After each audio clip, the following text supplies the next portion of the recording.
David Ludwig asked us, most sporrans that I see with metal cantles have a small knob sticking out of the top of the cantle. Does this knob actually serve a purpose, or has it served a purpose in the past?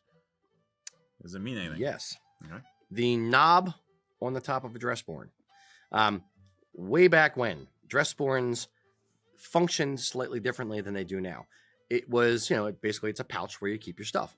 And when it evolved from the Rob Roy into a dress sporran with the metal cantle on it, the original way it closed was more like a coin purse, where it's like snaps closed at the top and it's two clamshells, snapping up. Mm-hmm. You did a semicircle so you could still get your hand down into the sporran. In 1952 or 53, there's a sporran company in Scotland called W.E. Scott and Sons. Malcolm Scott, or his father, I guess, was the one who patented this. He basically said, okay, well, it costs a lot of money to develop a hinged cantle. So what he did was, well, check that. Let me step half a step back.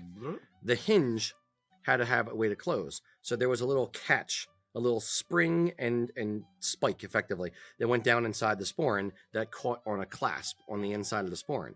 And the ball that was on the top of the sporran, you actually would pull up, which would, shrink the spring and allow the sporran to open up and close, in that way. What Malcolm Scott's father did was he said, okay, it costs a lot of money to have a hinged cantle. So he just took the front half of the hinge and put 3 screws on the back of it and just put that through the front panel of the sporran. And then the back panel is just that, tall oval shape with a small snap. And there was a little leather flap that went from underneath the cantle over the back top of the sporran and snapped on the back side. In order to pay homage, the doff of the cap, if you will, to the sporrans and to the cantles that came before, he left the little ball on top so it would look like the other sporrans that were out there, but be much less expensive to manufacture, and he could effectively get his price of his sporrans down and produce them more quickly. So that is what the ball on the top of the sporran actually symbolizes or represents, was the little catch that was on there before. I guess there was about a 30-year patent or something like that. So when it ran out, that's just kind of what happened, and what the cantles became was that as the bog standard. And that's 99.9% of cantles that are out there today have that shape and have that just, single flat piece that goes on the front of the sporran.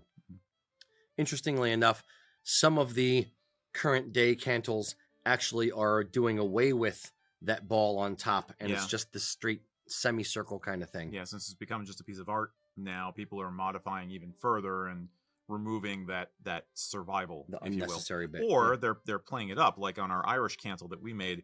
You turn the ball into a crown, so you basically the cantle as a whole forms a claddagh symbol. You have the heart and the hands, and the crown that's on the top of a claddagh is the ball of the cantle. But essentially, he devolved it into a decorative reinforcement plate, whereas it had been a hinged closure. Yep. So.